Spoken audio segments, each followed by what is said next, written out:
all eyes on Apple this morning. CEO Steve Jobs, who has battled serious health issues for years, says he is taking another medical leave. He, of course, survived cancer in 2004 and a liver transplant in 2009. This morning, a number of investors are wondering about not just his future, but also the future of Apple. So joining us is financial expert Carmen Wong Ulrich. Good to have you back with us this morning. And when you see his most recent appearance, I believe, was in October, he's so frail, almost emaciated. Anyone who has watched someone go through a health issue knows how delicate he looks. Yes. So it wasn't necessarily a huge surprise that he needs to take a little time off for health reasons. Not too much of a surprise, but what was a bit of a surprise, what was in the announcement. So this was a very short 6-sentence email to his staff announcing another medical leave. Now, this is his third leave, of course, since 2004, but what he didn't say is getting more attention. This time he didn't say when he's coming back. Right. He just said, I hope. And he used the word hope instead of will, which he had used in the past. Exactly. So a lot of focus on that. And then, of course, that begs the question for a lot of people,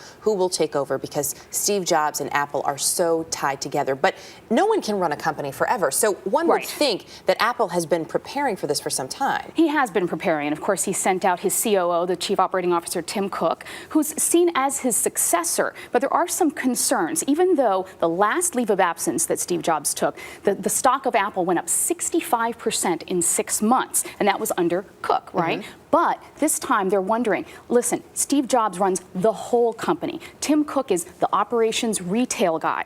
What about the creative end? What about the innovation? That's what Tim Cook doesn't do. And so folks are saying it's going to take a lot more than one person to run this company. But it also takes more than one person to innovate if we look on the positive side. I mean, so much of this is Steve Jobs, but there's an entire company, an entire team, and they innovate not just for Apple, but they push the industry. So I mean, is there still enough there without Steve Jobs to keep that momentum going? That's going to be the question. And we can see down the pipeline for the next couple of years, things look really good. We just saw the huge deal with Verizon with the new iPhone. That's going to be millions and millions of phones going to be sold this year. The iPad 2 is coming out in the spring. We also have the new operating system for the Mac, the Lion, coming out at the end of the year. So there's a lot of things in the pipeline that are going to keep them in the lead in terms of innovation. But the question is, and the blogs are afire last night about what after 2 or 3 years, what then?